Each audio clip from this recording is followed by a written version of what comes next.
Welcome, everybody. I know get my emails regularly. Diane Single. I've met pretty much every single one of you along the way. I work with our career team and our full-time programs, so I know many of you very well.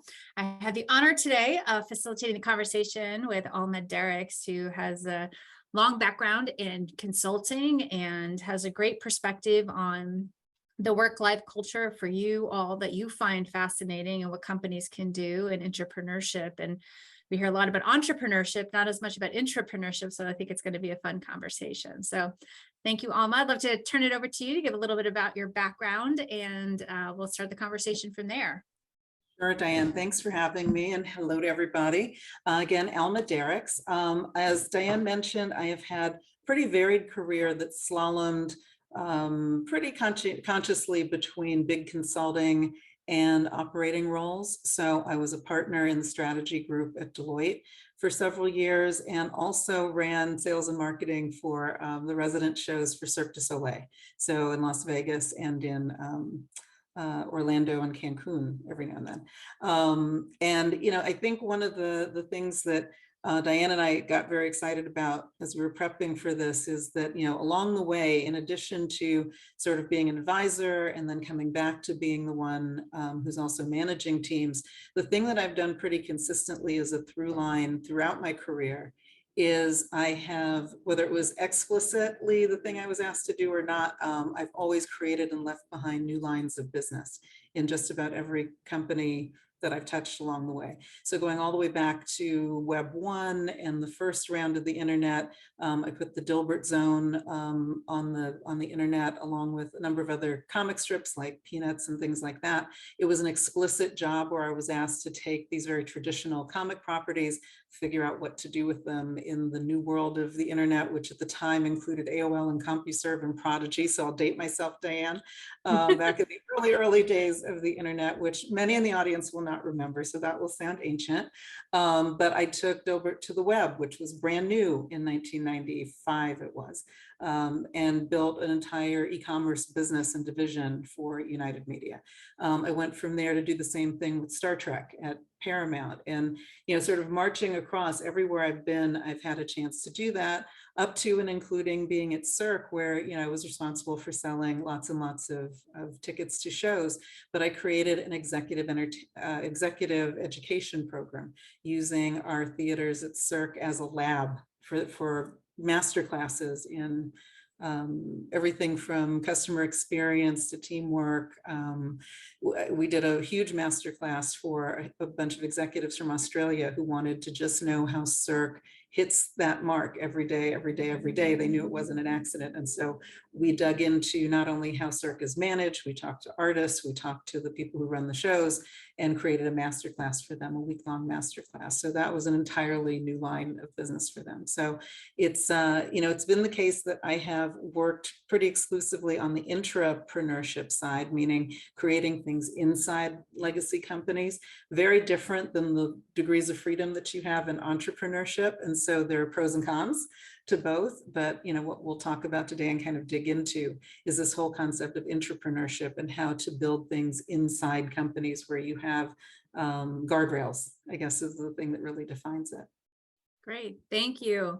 You know, some of what we talked about coming into is just setting the stage for the conversation quite a bit, which is talking about the distinctions between innovation and invention. And then there's also the contrast between intrapreneurship and entrepreneurship. And one, they're separate, but they are related. Yeah, I mean, you're still creating. So we'll take, you know, the entrepreneurship, just to keep going on that front.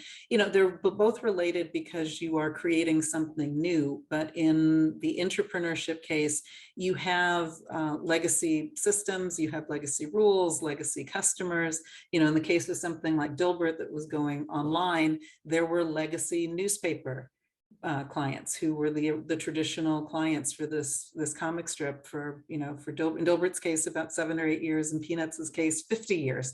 And we were building something that was sort of competitive with that, and so you had to navigate that. You know, that's the kind of thing that you are you have to navigate when you're doing something internal. At the same time, the upside is you have a property that people know, you have a brand that people know. And so you're able to leverage something that already has legs, that's not a complete unknown. On the entrepreneurship side, you have complete freedom largely to do whatever you want to do, and attack even legacy companies if you want to. If there's some weakness there, you can leverage that and attack it. Sort of that concept of being the motorboat versus being the battleship. So that's the main split there between entrepreneurship and intrapreneurship. I think when it comes to invention and innovation, I always like to point out that there's a difference, even though we tend to use those words interchangeably. Invention is really creating something out of whole cloth, something that has never existed. And it's relatively rare. And I think it's intimidating because it's relatively rare. So you can sit back and think, well, I haven't come up with a completely novel, completely new thing like an airplane, something that the world has never seen before. I don't have that idea in my head. But innovation is about connecting two existing dots. And so it's very much related to this idea of intrapreneurship, because you have the piece parts and you're literally just taking it and combining it. So great examples of that, a company like Starbucks did not create coffee, but they created the idea of making it consistent. They created the environment that Starbucks represents, and now we have Starbucks coffee. Haagen-Dazs did not create ice cream, but they did innovate and create the idea of a premium ice cream category. There wasn't fancy ice cream before Haagen-Dazs stepped in. So I think that, it's important to understand the difference and not be intimidated by the fact that, you may or may not have a completely novel, completely new idea that the world has never seen before. A lot of times you're taking things that are there and connecting new dots. Right. And we talked a little bit about, our students come in and they want to either be entrepreneurs when they start, or they're relatively junior in their roles. It can be intimidating for someone who's 27, 28, 29 years old. And how do you innovate within an organization, or create an invention within an organization, use that entrepreneurship skill to, when depending upon what level you're on? Because it's one thing if you're those high executive levels, but it can be done on any level. Absolutely. I mean, I was the beneficiary of, back during Web 1.0, I understood the internet and email and some of those basic things that my bosses and people that were 10, 20 years older than me didn't understand. And so what I always advise students to do is to lean into some of those things. It sounds funny. It sounds like I'm saying you have a superpower because you know how to dial a telephone or something, right? But in reality, you have a superpower when it comes to social media, gaming. There are a number of categories and things that are very mysterious for the senior people around you and for your bosses. I always like to remind people that your bosses are basically your parents' age. And so no matter how well we put on a good face, we pretty much know about technology as much as your parents do. And so you have an advantage in an area that, again, seems second nature and seems silly. What do you mean? Because I know Twitter, because I know TikTok, because I understand that's going to get me my next job, and I understand, but it's new and it's novel and it's mysterious, and companies are falling all over themselves to figure out how it works for them. And so I would always advise, that you take a look at that technology that you know so well because you grew up with it, and be the one to think about ways that your company, is there some dot connect you could make between the company that you're in and one of these new media, and come up with a new idea for a way for them to use that medium. It may not be what you want to do forever, but it may give you a chance to kind of get into the room and get around the table to have these conversations in a very different way, because at that point, you're now the expert. And that's something that, you can really use to your advantage over time. Yeah. How does someone who is in the more junior role, how do they go about approaching their executive leadership or whoever their main boss is in order to start navigating that? Because yeah, I mean, you've got to keep in mind, I think that the idea itself, you may see a lot of things that could be interesting ideas, nice ideas. The dot that you want to connect first is, how is this somehow beneficial for the company that I'm working in? If you see them struggling to figure out how to use social media to promote their products, and let's say they've done some some posts that weren't great, or, that just seemed sort of limited, you could say, hey, I've got an idea about how we might do this better. And always keep in mind that as you're raising these ideas to the people around you, keep in mind the what's in it for them part of it. What's in it for the company? What's in it for the product that you're working on? Mhm. And you could even demonstrate it. You could go to your boss and say, hey, over the weekend, I just shot this, this TikTok video that I thought would be different, but that features our product. I want to show it to you. Take the chance and take the risk to, raise your hand and say, hey, I think I've got an idea and I've got a potentially better way to do this. Now, the company, Diane, we've talked about this too, has to be responsive to that. You might hit a brick wall. You might be told to stay in your lane, or, I didn't ask you to do this. And if that's the case, companies, it's shame on them for not creating an environment where they're listening to people who are excited and bringing new ideas. But you got to step out there a little bit and risk, maybe being wrong a little bit, maybe risk getting some feedback that's, about the idea that makes it not quite what we're looking for, but come back to me again. Here's what I really liked, but here's what's really important. You've got to just think about the context for the idea as well. It's not just enough to, to have a general idea that doesn't connect to anything. The best way to get a toehold is something that's going to save a company money or make them more money. That's what they're there to do. So if you can think about that as a guardrail, it'll help shape it and help and improve the odds that someone will go, hey, that's interesting. Let's give it a shot.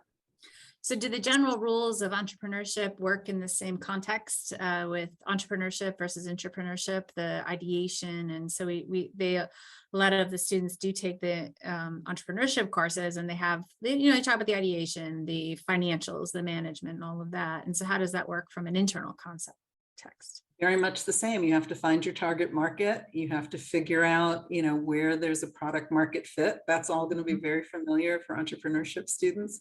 It's the same. You're just not taking it out to the open market in quite the same way, and you're using resources inside the company that you're already in. But you have to answer all the same questions about why this is useful, why it's beneficial, where the upside benefit is, and most importantly, really sell that internally and get someone like we're just talking about to sponsor your idea and get behind you, someone more senior to get behind you. Because at that point, the next challenge is getting a test or a pilot of some kind on the ground. A company's not going to give you millions of dollars on an idea the first time out. How do you come up with something that's very, very small? That's a small version to test this idea. Like I said, one TikTok video. And let's try it. Let's post it and let's see what happens, and be very clear about how you're going to measure success. If you put it out there, are we going to measure it based on the number of likes that we get or the number of shares that we get? You decide in advance, figure out what is going to help you understand if this is working or not. If it's product sales, that's another good metric. You put it out there in the product, you can see discreetly that the product sales shoot up. All of those same things are the same way that you would bring a product to market if you were outside of a company. It's exactly the same kind of thinking, just with different context and different conditions around it. So I'm sure there's good and bad examples of this out in the marketplace that you've either observed or been a part of. You probably want to take a little more neutral stance, I'm guessing. But what are kind of some examples that would speak to what people have seen and might nod their heads and say, oh, I get it now? One of my favorites, and I didn't work on it, I would love to claim credit for it, but I think one of the most brilliant brand extensions and sort of entrepreneurial things I've ever seen is Legoland. It's a very, very smart idea that started with a really strong understanding of the core market of the kids and the parents. Don't forget that, when you have a toy, your customer is largely the parents of the kids. The kids don't have their own credit cards. So, you're having to appeal in different ways to both of them and make them both happy at the same time. And I think it's really daring and really adventurous that a company that had no experience in the resort or theme park business said to themselves, we've reached a point of success where we have the trust, where we have the attention of parents and kids with our product. And we think we could do a life-size version of this and make it something that becomes an extension, a really nice, clean, organic extension of the playful thing we already have. And they did it brilliantly. I mean, by all measures, Legoland, launched in a world where you're going up against Disneyland and, Universal theme parks, very, very big players, but you knew your target market, parents and young kids. Legoland's very much targeted toward younger kids that can't be on the fast roller coaster rides. So they were very smart about keeping it, sort of, right for kids of a certain age. There's a resort there. You can make a whole weekend of it and stay in a Lego themed room and eat Lego themed food and, wander around a Lego park. It is this little toy thing come to life. It's like when toys are big and kids are just mesmerized when there's a giant life-size teddy bear. The same things you've been building, on a table in your kitchen now are full sized and you can walk around in them. There's nothing more magical than that. And so I think they did a really, really good job, again, understanding their core and finding something, even though it was something they'd never done before. They really understood who they were going for and what emotional tone that they were going for with it. And they did it very, very well. Yeah, so that's a great example. That's awesome. Any not so great examples out there, or do you want to take a pass on that one? There are always things, and I think it's funny. I think packaged goods companies are always great for this because they're always creating versions of their product. I think a few that come to mind that even if they are listening, you have to admit this was not the best idea. Bic Pens once created a line of pens, disposable pens for women. It was called Bic for Her, and they were pastel colored. And for the life of me, I can't figure out why a pen is more female than male. I can't figure that out. That's Colgate, the toothbrush and toothpaste company, created a line of frozen food at one point. And just the thought of eating what that is. anything with, the thought of minty fresh breath and eating anything just don't go together. One of my favorites that I don't know that's really been talked about, but I learned this doing a project for Starbucks years ago. Starbucks got it in their head maybe about 10 or 15 years ago that they were going to go into the Starbucks furniture business, meaning you could go to a local store and buy the velvety plushy furniture that you see in Starbucks for your own home, so that when people come over, they could look around and go, gee, your house looks just like a Starbucks. Well, for all the reasons, that look on your face, Diane, it says it all, it was not a great idea. Nobody really wanted to do this, but they had spent $250 million, I'm told, creating furniture, and it was sitting in a warehouse, and surprised they couldn't get a distribution deal for it. And the only thing that saved them, is that it was also the same period of time where Starbucks was expanding like mad. So they just redirected a lot of this furniture that was destined for your home, Diane. It was going to be your new living room. They just redirected it and just sent it out to all the new stores they were building across the street from each other and things like that. But it's a really good and I think sobering example of kind of getting out ahead of your skis, because Legoland makes this sound easy. They had toys and it's fun and they made a resort. So how hard is this entrepreneurship anyway? How hard is brand extension anyway? This is one where there was just a disconnect between what it is you thought you were building on and the love that people had for the brand and the enthusiasm they had for the brand. It didn't extend to wanting my home to now mirror what a Starbucks looked like. ESPN did a mobile phone back in the day. This is long before a lot of people in the audience remember. They did a branded ESPN phone, which everyone went, I don't know why I need a phone branded. Yeah, it just never made any sense. I mean, the two categories were growing. ESPN was a big deal and phones were a big deal. Why you put them together, it's anybody's guess, but it didn't last too long. So it's not always as easy as it looks. And I think the key is to start with the audience that you've made a connection with, that you've built a relationship with, and you've built trust with. What other ways can you kind of march sideways to create other products to service that market? That's the key piece of it, but you really have to understand your market, and you also have to be really, really sober about, parts where you don't have any permission to play. Mhm. That's one of those things that I think it's hard for some companies to think that they have limitations, and yet their brand sometimes does. Yeah. I think this also circles around to why we're talking about this, having to do with bringing ideas to companies and engaging workforces. And I mean, why is it important both for students and younger employees to have a grasp as to what it is? And then also from the employer side and the company side, what lessons can they learn from this type of approach? Yeah, I mean, every company needs new ideas. You can't possibly survive on the one good idea you had 20 years ago.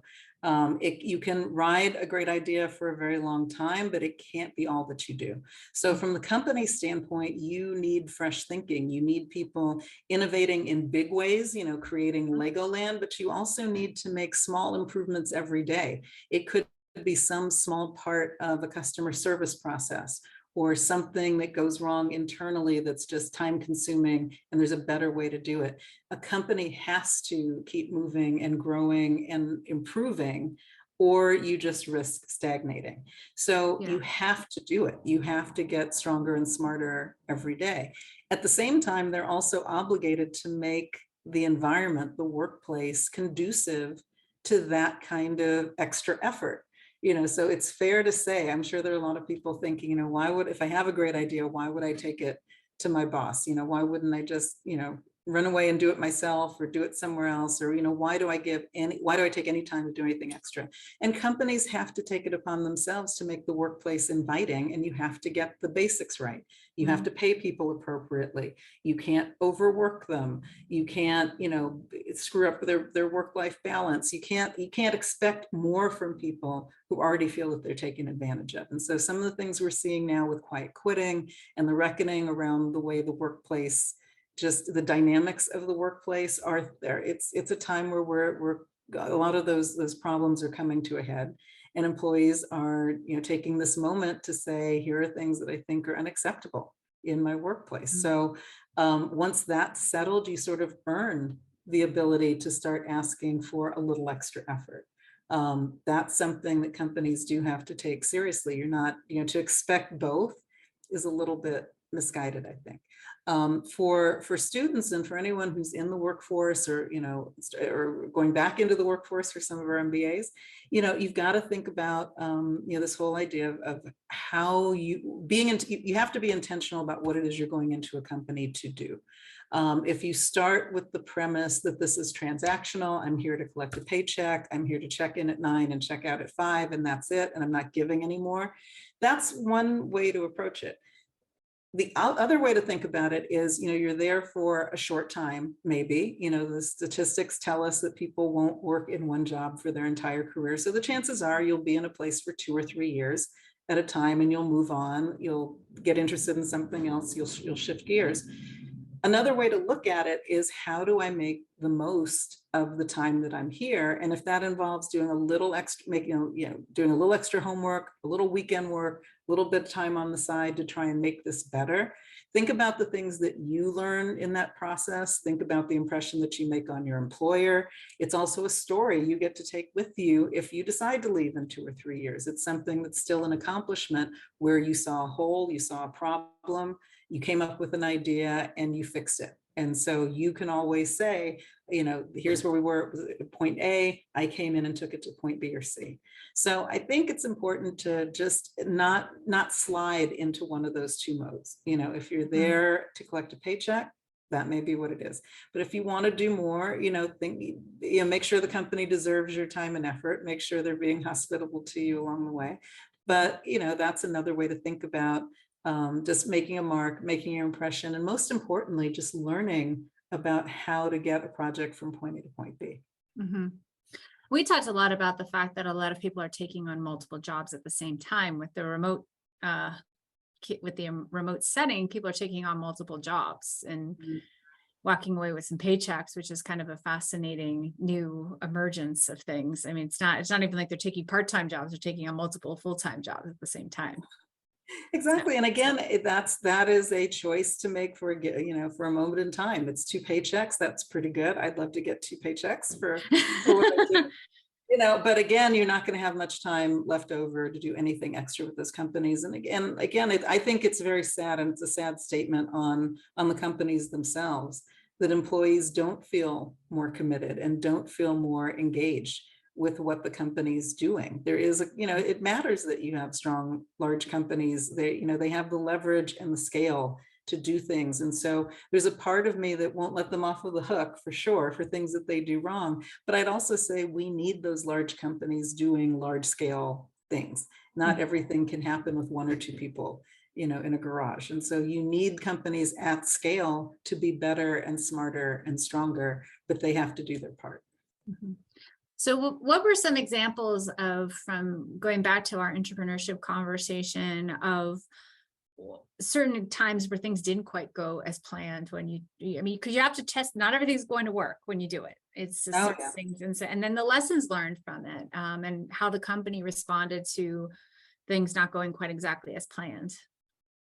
Yeah, there are times I've stuck the landing. I would say that, Dilbert was a good one. We were right place, right time, the right comic strip for the moment. Dilbert's a little engineer, and the internet was kicking off. And so we had a really strong following among tech workers all around the world. So that was one where all the insights and the work kind of lined up. Things, one thing led to the next, and it built a very strong program.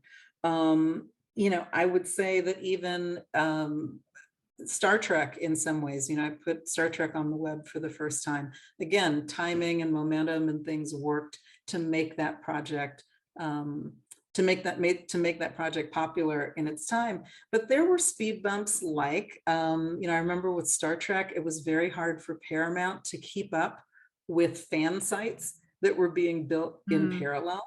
So we had, a team, and we had a budget, and we could create as much content as we could create with that team and budget. And yet we had fans that were creating spaces that were competitive and even more interesting in some ways than some of the things that we were doing. So, part of what we opened ourselves up to was this head-to-head competition with Star Trek superfans. And so that can be an issue. Just trying to keep up with your own fan base, because they're so committed, and they're so smart and creative that they're just getting out ahead of you on things. I mentioned the Cirque du Soleil project, doing Spark and creating those executive education things. That worked. I stuck the landing on that one. But also at Cirque, I had an idea that I still think, I will swear to this day, that I think would have been a good idea, to do an events business where Cirque was there helping either large trade shows or helping residencies. There's no reason that when Lady Gaga was coming to Vegas that they couldn't hire a team of people from Cirque to help stage that concert. That one didn't, I still think it's a good idea. I still think it was at least worth kind of beating out and doing a business case for. And Cirque rejected it out of hand. They told me it wasn't sexy enough and it wasn't interesting enough. So they're a very creative company. And so the idea of doing this kind of back room thing just didn't jive culturally for them. And even though it's a great example of one that maybe financially would have made a lot of sense, it clashed with their creative sensibilities. And so at that point, even though it was a good idea to try and find a way to help shore up the fact that it's hard to sell that many tickets every night, and so this would be something that would be counter-cyclical, it just didn't sing for the people in Montreal who just see themselves as much more creative, and they want to do something new and different, not a backroom kind of business. So that one just never took off. I mean, that was a pitch that never made it out of the gate. Well, it takes a lot of influence, and you're really a change agent if you're navigating this internal type of, how do you go about creating that influence, and what kind of ideas, not necessarily ideas, but what level of ideas? I mean, because they don't always have to be these huge, life-changing, life-altering types of activities. But how do you garner the influence, get people on board, and manage that as either a junior person or a mid-level person as well? Yeah, I mean, it's important that you're doing your day job. Whatever it is you're hired to do, you have to make sure you're doing that well. So you can't ever be perceived as leaving something on the table that you're actually getting paid to do and spending all your time thinking about this new thing. So I think one of the first rules of thumb is to just make sure you're covering the bases of the things that you're there to do. beyond that, I think, you start to earn credibility because these changes really resonate for other people. They make sense. It could be something simple like changing the shape or an agenda of a meeting. One of the things I did at CERC that seemed to me like not a big idea, but it was really transformational for the group, is that we used to have meetings by each team. So the digital team would meet, the PR team would meet, the marketing team would meet, the sales team would meet. And all I did was rearrange the meeting so that we would have a regular session every couple of weeks with one show in the middle of the table. So say it was Michael Jackson 1 or the Beatles, and I'd bring everyone who had anything to do with that show together from every discipline. It had never been done before. I got some feedback at first that this is going to be a mess. There are too many people, too many topics. But what it allowed was everyone around the table, they sort of knew when to lean forward when it was their time to talk. We're doing a new digital campaign for the MJ1 show. Then they knew they'd made their report and they'd sit back, and then someone would talk about PR and someone else would talk about something on the show. And it gave everyone around the table a chance to see the big picture and see how all these things interacted. And it never failed that someone would raise something over here that typically didn't talk to someone over here, but because they were in the same room, they'd come away with a to-do afterwards and say, we should talk afterwards because I think we can connect these dots. So it wasn't, in that case, Diane, that's not there's no intrinsic financial upside to that. But it changed the way the team worked together. It changed the understanding that they all had of the different pieces. And people thanked me for allowing them to sit around the table and hear a conversation about sales or marketing or PR or digital or whatever that thing was. That's the kind of reshuffling you can do. I mean, I could do it at the department level at CERT because I was running the team. Any one of my folks could have done the same thing with their meetings in their smaller groups, and decided we're going to just change up this meeting. We don't have to have this meeting the same way at the same time at the same frequency. Something as simple as that to just make it make sense. That's the kind of thing that people will remember you for and just go, thank you for just raising your hand and suggesting that we do it a different way. Those are those micro things that start to earn you a reputation as someone who's really just keeping their eyes open and making things around here a little bit better. And so you earn a little credibility with every one of those. And next time you want to redo a meeting, you want to redo an annual meeting, you want to redo, some larger event, people know that you have good instincts about what makes things work, and you're willing to pivot and willing not to just take it the way you found it. If there's a new way to do it, let's give it a try. So it demonstrates your willingness to think outside of the box. Thank you for that. Well, what do you wish somebody told you when you were starting your career about all of this, that you figured it out over time? Because we all do that. It's all the whole, what if I knew then what I know now kind of scenario. But what do you wish somebody told you? I wish that I'd known explicitly that building a career in green space was something that would let me, I've been able to dodge a lot of hierarchy and a lot of systems and things because I just went off-roading very, very early in my career. And I did it instinctively. I didn't do it because I thought this would be a great way to build a career. But I wish that I had known at 22 concretely that, you really want to find a way to distinguish yourself, and you really want to find a way to not run up against the same obstacles and hurdles in set systems that may or may not be hospitable to you. You need to go do some of these greenfield things where at a certain point when it's that new, something like the internet in 1995 or 4, it didn't matter who you were. It didn't matter who you knew. It didn't matter who your connections were. If you knew what you were doing, you could get promoted doing that thing. And so I figured it out over time, but I realized looking back how often that served me, especially as someone who is, not mainstream. I'm Black, I'm a woman. All the things that make you different are things that really work for you in places that are undefined. It can work against you in a place where the rules are set and the relationships are set. And so a little bit of the looseness of it gave me a lot of room to run. And I didn't see that until several years later, sort of looking back. And so there's a lot to be said for setting out on your own or going into a space and taking that risk when no one else is out there, because there are just not a lot of rules and systems to push back against you. You just have a lot of freedom.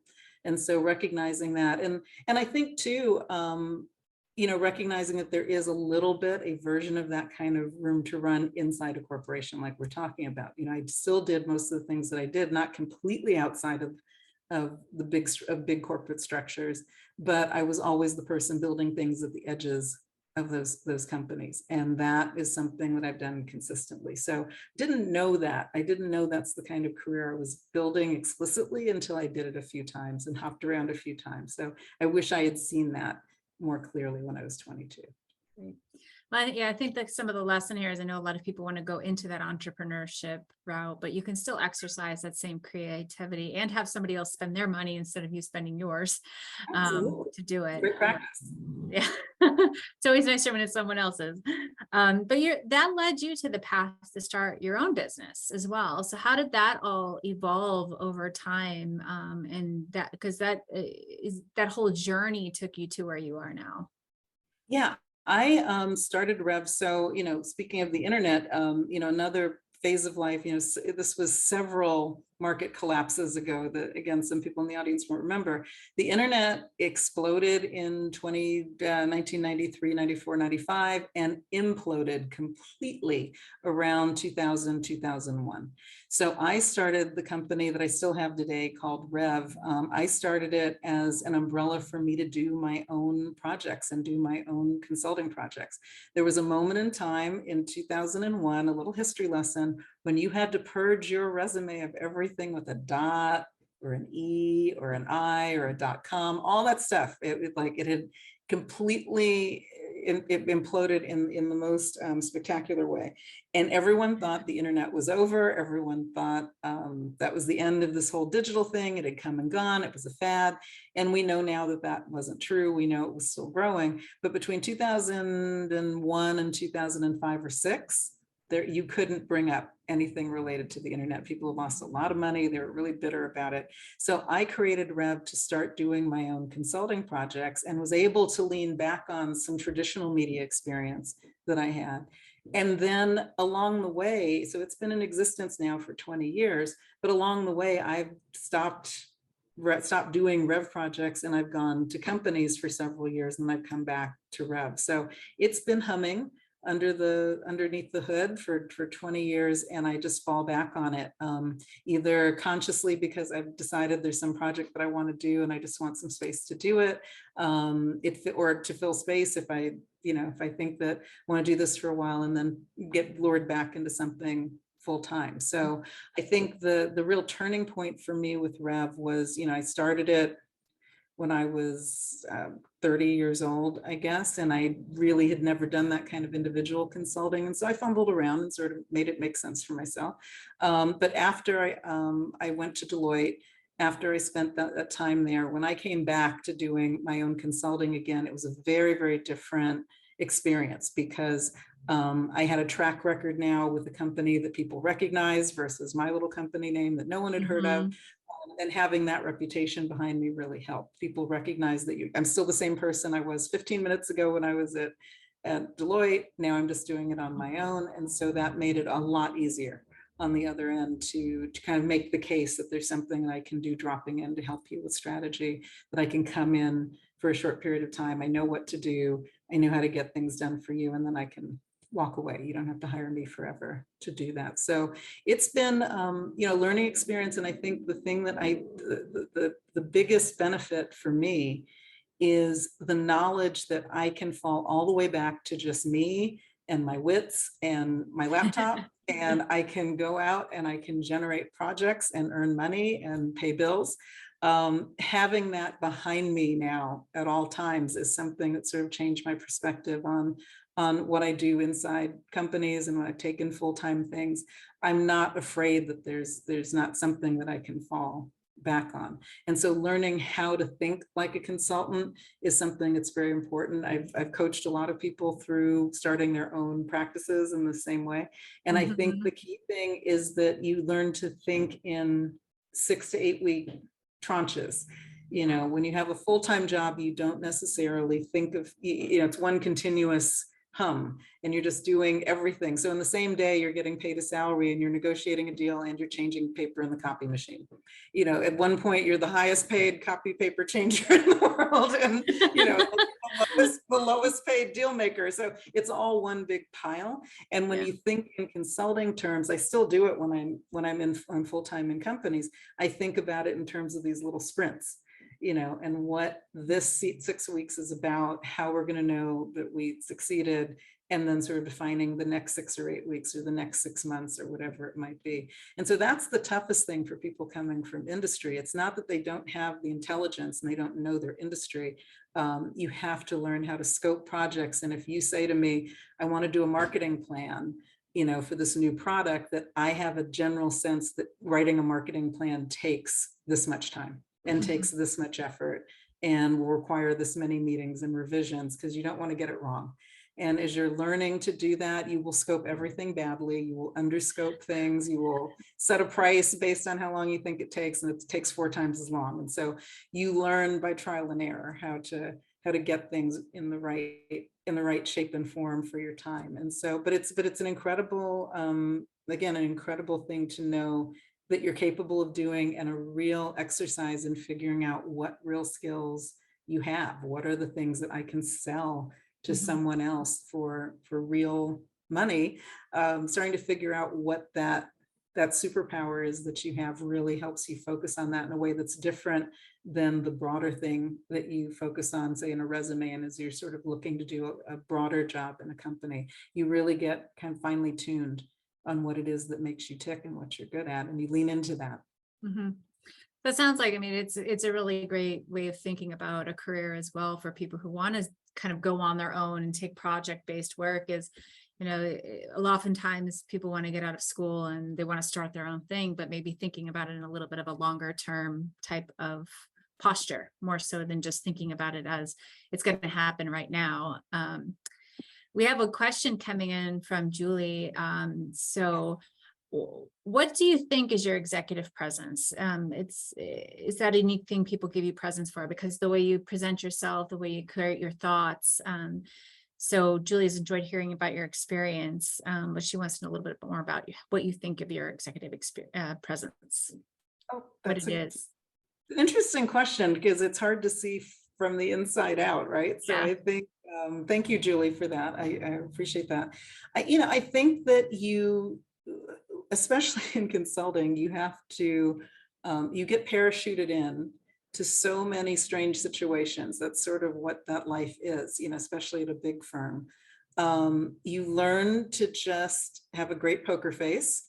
You learn to, just approach things in kind of an easy way. You also, I think another thing about that I have been told clients like about the way I approach things is that I'm not afraid to say I don't understand something. And it's important to be able to ask a good question, to just make sure that, let the client know that you're listening. Your boss, it could be anybody, it could be an internal client, your boss, a formal client.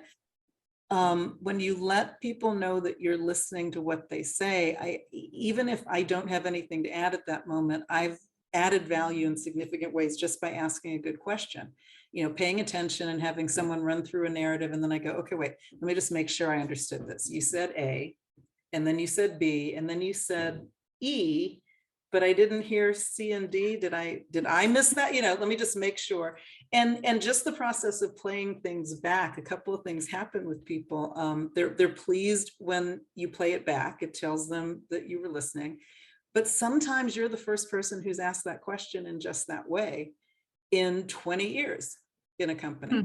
I was talking to a company that, I got pulled into a meeting, again, knew nothing about them. They were in the mortgage insurance business. So again, completely outside of my comfort zone. And they were talking about the fact that their product was sold by these franchisees, largely these small mom and pop companies that resold their product into the market.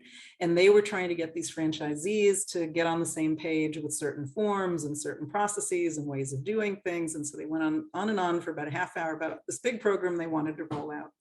And I listened for a while and I said, let me just make sure I understood this. I understand all the things that are in it for you. What's in it for the broker to do any of this, except that they have now a new system that they need, they need to figure out. What are you doing for them? And there was silence in the room, and they realized they had never asked that question. And so then the conversation sort of turned. I had their attention at that. And the conversation sort of turned, and I said, well, what kinds of things do they need?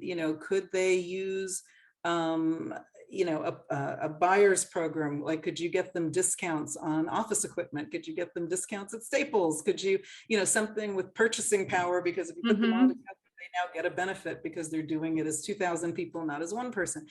And they, it just changed the entire conversation. It's not what they came there to talk about. They wanted to talk about, just rolling this program out and how to make that happen. And I just sort of went time out and redid their whole program sitting around the table. I remember for a tech company once, this was kind of early days of the internet. They had a sales force. They're selling high-tech equipment. They had a sales force that still had to log in to a mainframe computer. They had to drive to these remote offices, log into a mainframe computer to see where their sales were in process. And they were about to convert all of that into a web-based portal. The word portal we haven't used in a long time. No. So that salespeople had a portal to do the same thing. And they were asking questions like, and asking me things like, should we put horoscopes on there and sports scores and all this stuff, to make people log in? And the thing they didn't realize is that all their salespeople wanted to do was know where their sale was in process, because that directly impacted their commission. So you're waiting for this thing to be customized and delivered so that your commission can be paid on it. They didn't care at all about a Dilbert comic strip, about horoscopes, about sports scores. They just needed that system to work, and it didn't. And so again, we had to sort of tell them to, time out, roll back, like the thing you're going for, you're missing the whole point here. You're trying to make it an entertainment portal, and you just need it to do this basic job. So, I think that asking good questions in that way is something that's been a big part of my professional presence. And I'm just not afraid to stop and say, let me make sure I understand that. I don't nod and smile like I've got this, I understand. If I don't get it, I ask questions. So it's a long-winded answer, Julie. Sorry about that, but I hope that gets at what you were asking. Well, it's related actually to the next question from Erica. She wants to know about what are the main skills that either an intrapreneur or an entrepreneur should work on. She's a current MBA student in her first year. And so what should she be thinking about now? Because she's early on in her program. Yeah, I think finding ways to take a project from A to B to C to D, no matter how small it is. So if you've got, as we were talking about, could be a small idea like changing around a meeting or changing a process or changing something in a customer service script. I think the most important thing is to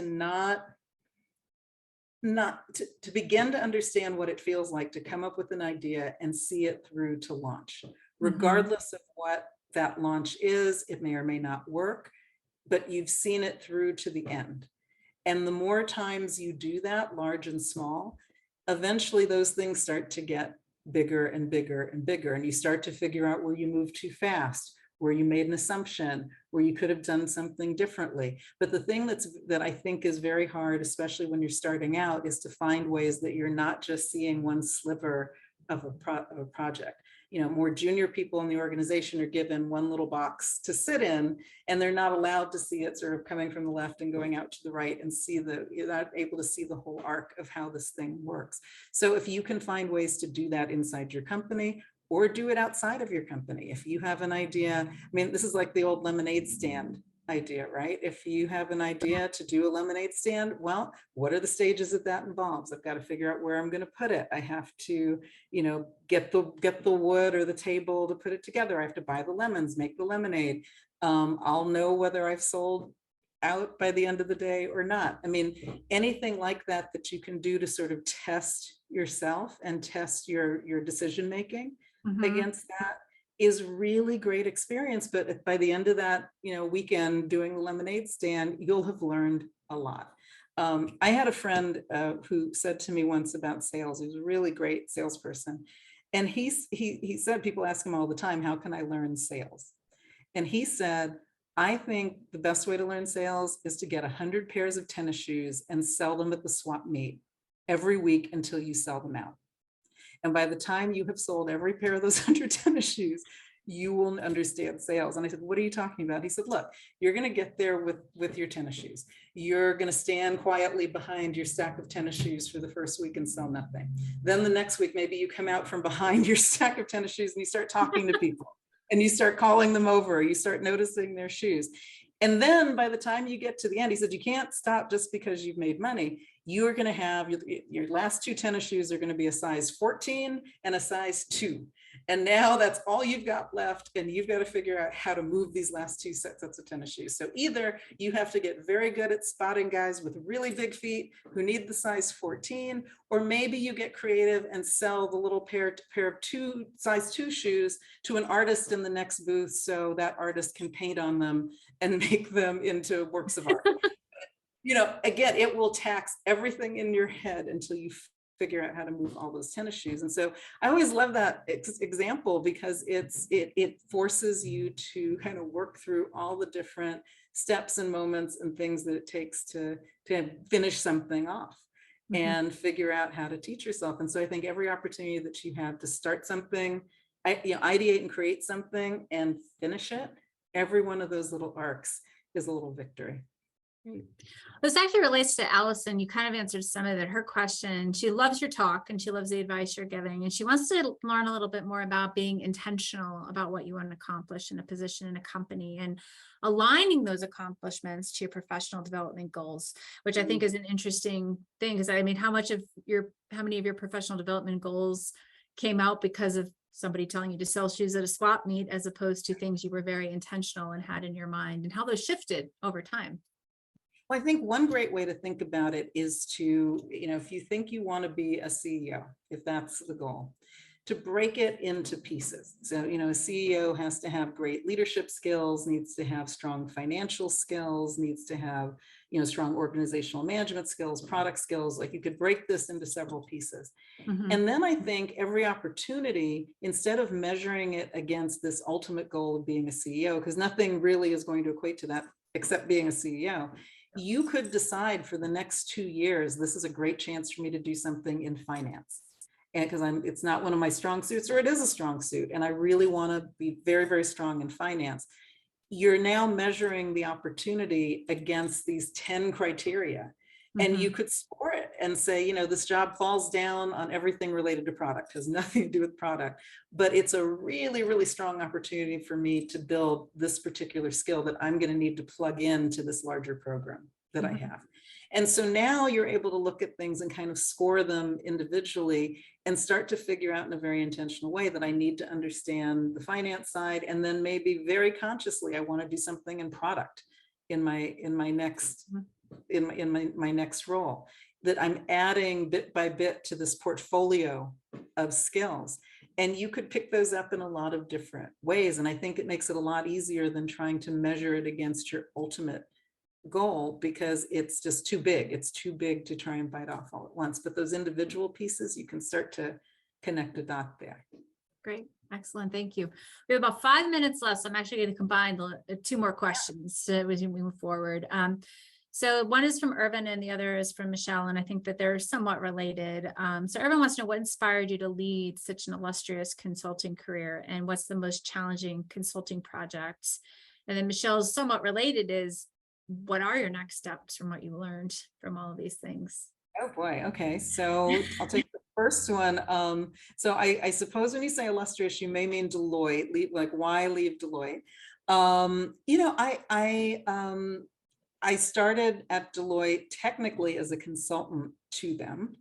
And then eventually that became full-time, and I was brought in as a managing director.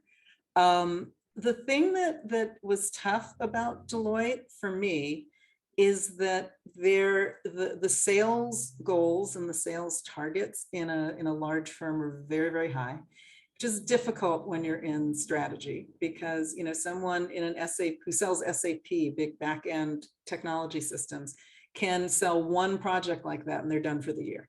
And that doesn't work that way for people who do strategy projects. And so I really enjoyed staying, you know, the lane that I was in. Deloitte, to their credit, was fantastic about letting me really focus on building new businesses, a lot of innovation work. And they didn't try to change me very much, but it was very, very hard for me to make my sales target doing the things that I was doing. And so before I tipped over into selling some of these large systems that, again, I have no qualms with, certainly understand why they exist. I certainly appreciate why they're there. My problem was I didn't bring anything personally to those projects. There was nothing special about me selling it versus you, Diane, selling it. You know, any competent consultant could run it and manage it and sell it and deliver it.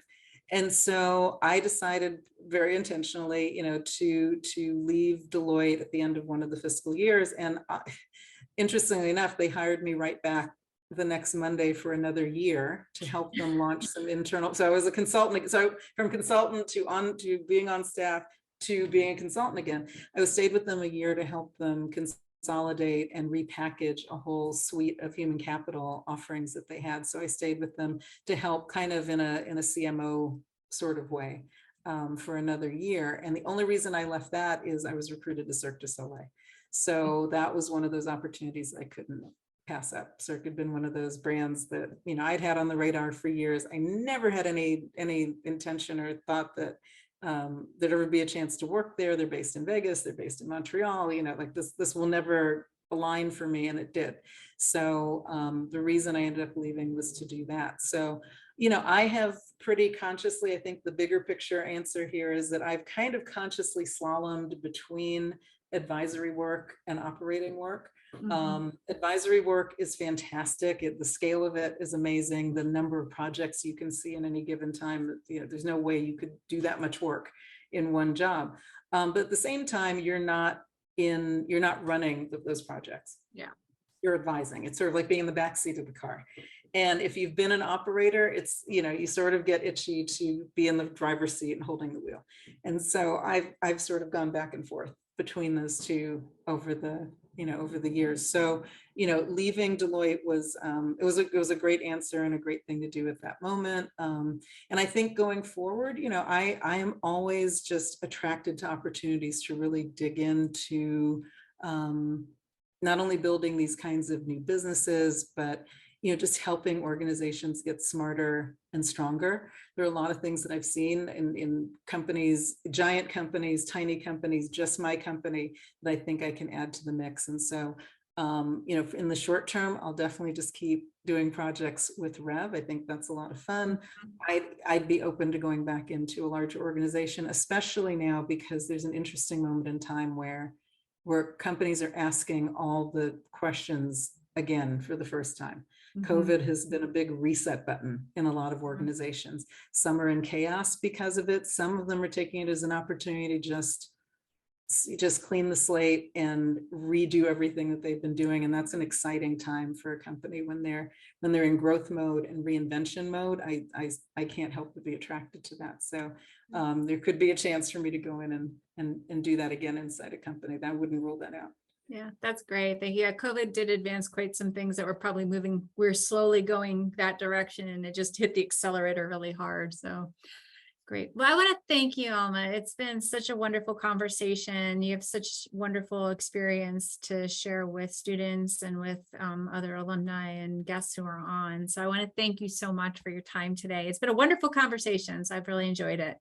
Absolutely. Thank you, Diane, for having me. And thanks for the great questions out there. This has been a really great conversation. I appreciate it. Excellent. Well, thank you. Thank you, everyone, for joining us today.